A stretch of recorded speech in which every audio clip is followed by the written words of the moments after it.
Saya mau berefleksi dulu dari diskusi kita pada pagi hari ini. Pada pagi hari ini saya cukup puas dengan apa yang sudah teman-teman tampilkan. Teman-teman bisa menganalisis kode etik pekerjaan sosial yang ada.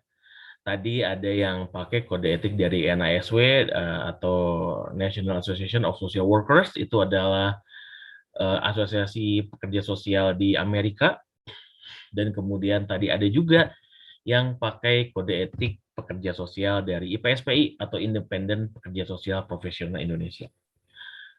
Teman-teman pada dasarnya kode etik pekerja sosial yang ada itu mengacu kepada kode etik yang dikeluarkan oleh IFSW atau International Federation of Social Workers.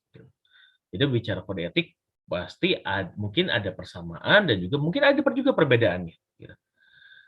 Tergantung dengan bagaimana kondisi sosial budaya, nilai budaya yang ada di negara tersebut. Kayak contohnya di antara di Amerika dan di Indonesia tadi, mungkin ada persamaan, ada perbedaannya. Gitu. Kita bisa analisis munculnya perbedaan-perbedaan itu dikarenakan adanya pengaruh dari kondisi sosial budaya yang ada di kedua negara. Seperti itu. Lalu saya juga mau berefleksi tadi ada beberapa pertanyaan-pertanyaan yang menarik dari teman-teman. Salah satunya tadi saya menarik dengan pertanyaannya Dava tadi yang bertanya tentang nilai-nilai yang ada. Nah, teman-teman gini, ini izin ya saya share screen, saya ini punya bahan materi tambahan untuk teman-teman. Ini hanya untuk bahan baca saja. Nah, teman-teman, jadi tadi saya sudah sampaikan, kenapa sebuah profesi itu disebut sebagai sebuah profesi yang profesional? Profesi itu sebuah profesional ketika dia memiliki 3 hal, yaitu memiliki kerangka nilai, memiliki kerangka profesi, memiliki kerangka pengetahuan, dan juga kerangka keterampilan atau body of value, body of skills, dan body of knowledge. Yang itu disebut sebagai disebutnya sebagai kerangka profesi. Nah, teman-teman bicara tentang kerangka nilai secara spesifik. Di dalam pekerjaan sosial, ada yang disebut sebagai nilai etika dan HAM di dalam pekerjaan sosial. Dan ini yang kita pegang di dalam menjalankan body of value kita. Berbicara tentang nilai-nilai sendiri. Tadi teman-teman sudah menjelaskan apa pengertian dari nilai tersebut, bagaimana manfaatnya, dan sekarang saya mau langsung spesifik ke nilai-nilai apa saja yang ada di dalam pekerjaan sosial. Teman-teman, di dalam praktek pekerjaan sosial, secara umum nilai itu terbagi ke dalam 3, yaitu nilai pekerja sosial, nilai klien, dan juga nilai masyarakat. Secara umum itu dibagi 3, ya, nilai masyarakat, nilai pekerja sosial, dan juga nilai klien. Nah, sekarang teman-teman, di dalam sebuah pekerjaan sosial terdapat sebuah nilai-nilai atau prinsip-prinsip utama yang kita pegang dan juga kita laksanakan di dalam prakteknya. Dan saya yakin pasti nilai-nilai ini juga ada persamaannya dengan nilai-nilai yang ada di profesi psikolog. 1, nilai atau prinsip utama yang perlu kita jaga adalah prinsip penerimaan. Prinsip penerimaan itu berarti kita sebagai pekerja sosial itu menerima klien kita apa adanya. Tidak membeda-bedakan ras, suku, agama, umur, dan sebagainya. Kita menerima klien kita secara terbuka. Dia apa adanya. Itu prinsip pertama. Kedua, nilai atau prinsip yang kedua adalah komunikasi. Seorang pekerja sosial itu harus mengkomunikasikan apapun yang berkaitan dengan proses pelayanan terhadap klien. Contohnya kalau di konseling. Dalam melakukan konseling, kita menjelaskan apa tujuan konselingnya, dan lebih jauh lagi, kita bisa jelaskan jenis konseling apa nih yang akan kita laksanakan, dan sebagainya. Nilai ketiga atau prinsip ketiga adalah prinsip individualisasi. Teman-teman, prinsip individualisasi ini bermakna kita sebagai seorang pekerja sosial menyadari dan memahami akan keunikan dari setiap individu. Setiap individu atau manusia itu unik. Setiap individu atau manusia itu berbeda-beda. Bukan hanya berbeda fisik dan penampilannya, namun juga berbeda cara pandangnya, berbeda perilakunya, dan sebagainya. Dan kita menghormati perbedaan itu. Dan kita memandang, tadi, klien itu unik. Artinya apa? Saat kita memahami klien kita itu unik, berbicara tentang pendekatan, dan juga intervensi yang akan kita lakukan. Kita tidak bisa menyamaratakan sebuah intervensi antara satu dengan yang lainnya. Contoh, dalam praktek konseling misalnya, pertama kan kita melakukan asesmen. Setelah di asesmen, ternyata ditemukan misalnya ini contohnya sama Ekel misal. Ternyata kalau ke Ekel, saya harus pakai pendekatan psikoanalisis misal. Untuk memahami bagaimana pola perilaku yang Ekel tampilkan. Berbeda dengan Dava.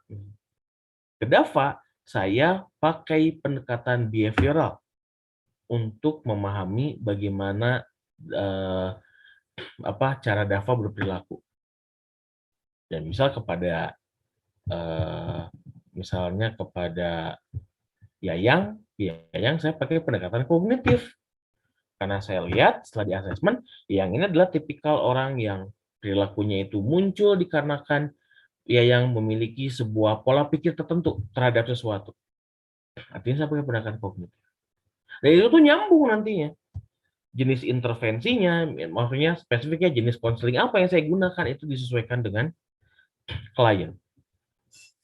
Melihat bagaimana situasi dan juga kondisi dari klien, juga bagaimana pola perilaku yang ditampilkan. Itu ketiga. Keempat, teman-teman, seorang pekerja sosial itu tidak boleh menghakimi kliennya.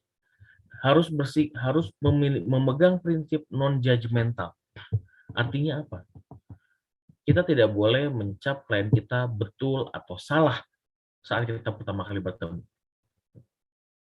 Misalnya, dalam konseling, suatu hari teman-teman akan ketemu dengan klien, dan ternyata klien teman-teman ini adalah seorang pelaku, misal apa nih? Kasus-kasus yang coba kasih satu kasus yang pokoknya kalau orang ngelakuin itu langsung ada stigma negatif. Apa coba kira-kira? Coba kasih satu contoh kasus. Pelaku apa nih biasanya yang langsung dicap negatif sama orang? Boleh kasih satu contoh? Pelecehan seksual. Oke, pelecehan seksual contohnya. Spesifik lagi ya. Kita lihat, kita dapat klien, dia pelaku pelecehan seksual terhadap anak contohnya. Wah, pasti udah denger gitu langsung jadi langsung pengen marah kan ngedengernya. Gitu. Nah, tapi teman-teman, sebagai seorang pekerja profesional, di dalam melakukan konseling secara khusus dan umumnya dalam praktek pekerjaan sosial, kita dilarang untuk langsung menjudge klien kita salah. Gitu. Namun kita perlu lakukan pendalaman dulu, kita asesmen dulu. Bagaimana sebetulnya kondisi psikologis, emosional, mental, dan juga khususnya kondisi psikososial dari klien itu. Bisa saja ternyata kita bertemu dengan klien yang memiliki gangguan psikologis, misalnya. Kalau di psikologi, pasti Kak Joshua sudah hafal sekali, ada yang namanya psikologi abnormal, betul? Bisa jadi ternyata ada sebuah kondisi-kondisi tertentu yang dialami oleh si klien kita, gitu. Sehingga kemudian sampai dia melakukan tindakan tidak terpuji tersebut. Bukan sama kita dihakimi, tapi kita bantu dia untuk memperbaiki dirinya. Itu teman-teman yang kita lakukan. Selanjutnya teman-teman ada prinsip rasionalitas.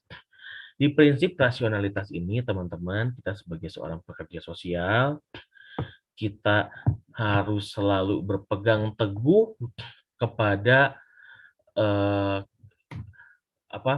hal-hal yang bersifatnya rasional. Maksudnya rasional dapat dijangkau, dapat diselesaikan, dan dapat dilakukan. Gitu. Kalau teman-teman mengintervensi ke klien, lakukanlah intervensi-intervensi yang rasional atau sesuai atau dapat dilaksanakan. Gitu. Jangan misal kayak gini.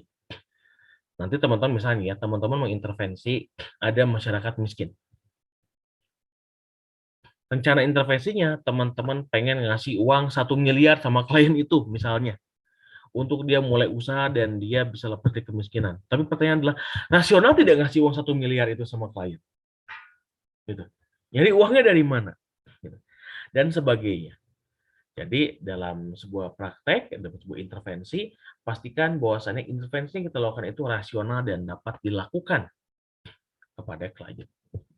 Selanjutnya, teman-teman, bicara tentang nilai atau prinsip, ada prinsip empati. Kita sebagai seorang pekerja sosial itu harus bisa berempati terhadap bagaimana permasalahan dan juga kondisi klien kita. Itu berbicara tentang prinsip empati. Selanjutnya, kita juga harus menjadi orang yang genuine, yang tulus, dan menunjukkan kesungguhan kita dalam menolong klien. Selanjutnya, kita pun harus bersikap adil dan tidak memihak. Selanjutnya, ada prinsip partisipasi. Nah, di prinsip partisipasi ini, teman-teman, bermakna kita sangat dianjurkan untuk melibatkan klien kita di dalam berbagai usaha penanganan masalah. Dalam artian begini, dalam sebuah proses perencanaan intervensi, kita tawarkan beberapa solusi alternatif pemecahan masalah. Atau spesifik nih ya, kalau kita sambungkan dengan konseling. Di konseling, teman-teman tahu ada sebuah tahapan di mana kita akan memilih alternatif solusi pemecahan untuk klien kita. Nah, ajak klien untuk memilih. Dia ingin mengambil pilihan yang mana untuk menangani masalahnya. Gitu. Tapi kita juga jelaskan bagaimana konsekuensi yang mungkin akan muncul dari pilihan-pilihan tersebut. Dan pada intinya adalah teman-teman, kita selalu melibatkan klien dalam proses penanganan yang kita lakukan. Itu selanjutnya ada prinsip kerahasiaan atau confidentiality. Ini bermakna kita sebagai seorang klien, kita sebagai seorang pekerja sosial itu wajib sekali untuk menjaga kerahasiaan klien. Kerahasiaan itu teman-teman bukan hanya bagaimana isi dari konselingnya, karena pada saat konseling itu sangat mungkin sekali yang namanya seorang klien itu menceritakan berbagai perasaan-perasaan ataupun pengalaman-pengalamannya yang sangat dalam. Kita harus bisa menjaga itu. Namun di samping itu, teman-teman, hal yang lain yang perlu kita jaga berkaitan dengan klien adalah kita menjaga identitasnya. Kita sangat wajib untuk menjaga identitas klien.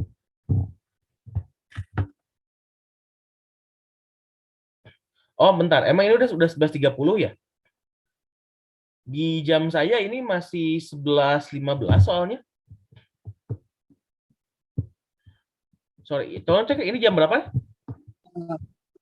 Belum, Kang. Belum, ini masih jam 11.14 kan.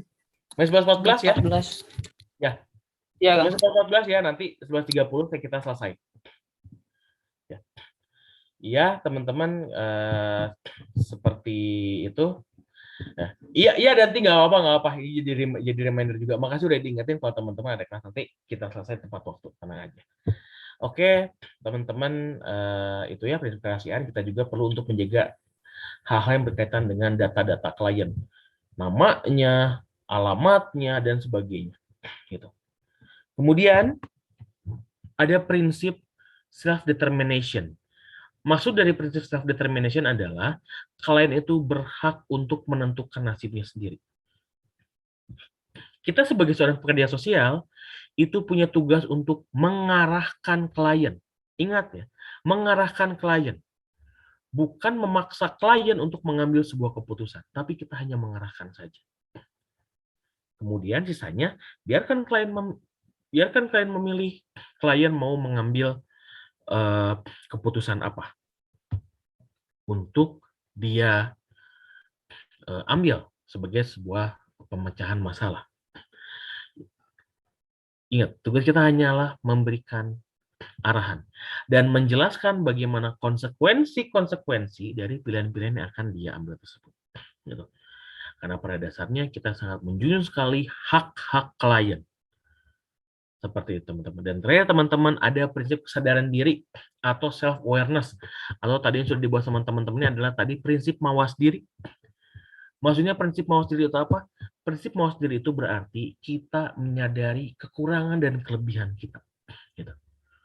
Khususnya teman-teman bicara mawas diri ini kita memahami tentang kekurangan-kekurangan kita. Jikalau di dalam sebuah praktek ternyata kita menemukan adanya sebuah batasan di dalam diri kita, gitu. Bisa kita merasa, aduh saya nggak bisa deh mengintervensi klien ini, gitu. Aduh saya kayaknya kurang cocok deh mengintervensi klien ini. Kita sangat boleh untuk mundur dan kemudian mereferal klien kita kepada pekerja sosial lainnya. Dikarenakan apa? Dikarenakan prinsip yang kita pegang di dalam praktek pekerjaan sosial adalah kita berfokus pada kebaikan-kebaikan pada klien atau kita mengutamakan klien terlebih dahulu. Gitu. Sehingga saat kita bertemu dengan adanya deadlock yang mungkin kita temukan, kita sangat boleh untuk merefer klien kepada pekerja sosial lainnya. Itu teman-teman bicara tentang prinsip-prinsip dan juga nilai utama dalam pekerjaan sosial. Lalu teman-teman terima kasih, teman-teman tadi sudah berhasil untuk mencari berkenaan dengan etika-etika di dalam profesi pekerjaan sosial. Nah, bicara tentang etika, nanti saya akan kirimkan buat teman-teman, saya ada materinya khusus. Nah, jadi bicara tentang etika pekerjaan sosial, secara umum ada 6. Yaitu 1, berbicara tentang perilaku dan sikap pekerja sosial sebagai pekerja sosial. Kita harus ingat yang namanya pekerja sosial itu harus berperilaku sebagai pekerja sosial. Gitu. Saat Ekel jadi pekerja sosial, Ekel jadilah seorang pekerja sosial. Gitu. Jangan jadi orang lain. Gitu. Begitupun juga, ini kalau kita bicara profesi psikolog, ini ada Kak Joshua, itu pun juga sama. Saat menjadi seorang profesional, tampilkanlah diri kita sebagai seorang profesional. Gitu. Berperilaku dan bersikap yang sesuai sebagai seorang profesional tersebut. Selanjutnya, di etika pekerjaan sosial, kita punya tanggung jawab etis terhadap klien. Maksudnya apa? Kita bertanggung jawab penuh terhadap klien kita. Semua penanganan-penanganan yang kita lakukan, bagaimana hasilnya nanti, kita bertanggung jawab terhadap klien. Makanya harus hati-hati dalam menjalankan sebuah praktek pekerjaan sosial. Jangan sampai kita kemudian melakukan malpraktek. Makanya kenapa muncullah aturan etika pekerjaan sosial. Untuk apa? Untuk menggait dan untuk mengarahkan pekerja sosial agar menampilkan perilaku-perilaku yang sesuai. Gitu, teman-teman. Selanjutnya, teman-teman, kita juga punya tanggung jawab etis terhadap teman sejawat. Maksudnya apa nih tanggung jawab etis terhadap teman sejawat? Maksudnya, teman-teman, kita ini pasti akan berhubungan dengan multiprofesi. Ini karena di kelas ini sekarang ada Kak Joshua dari psikologi, saya jadi seneng, kita bisa ngasih contoh yang real. Teman-teman, di dalam sebuah praktek pekerjaan sosial, terkadang ada batasan-batasan dan ada hal-hal yang menjadi boundaries kita.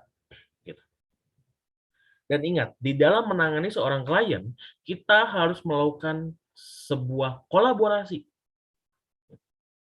Sangat memungkinkan sekali untuk pekerja sosial dan seorang psikolog untuk bekerja sama. Sehingga contoh kalau ada sebuah kasus, contohnya tadi di kasus bagaimana kita menghadapi seorang klien yang merupakan pelaku pelecehan seksual. Setelah kita dalami, ternyata misal dia memiliki gangguan. Ternyata kita dalami ada kondisi-kondisi psikologis yang abnormal di diri klien kita. Gitu. Dan ingat, Ada prinsip mawas diri tadi.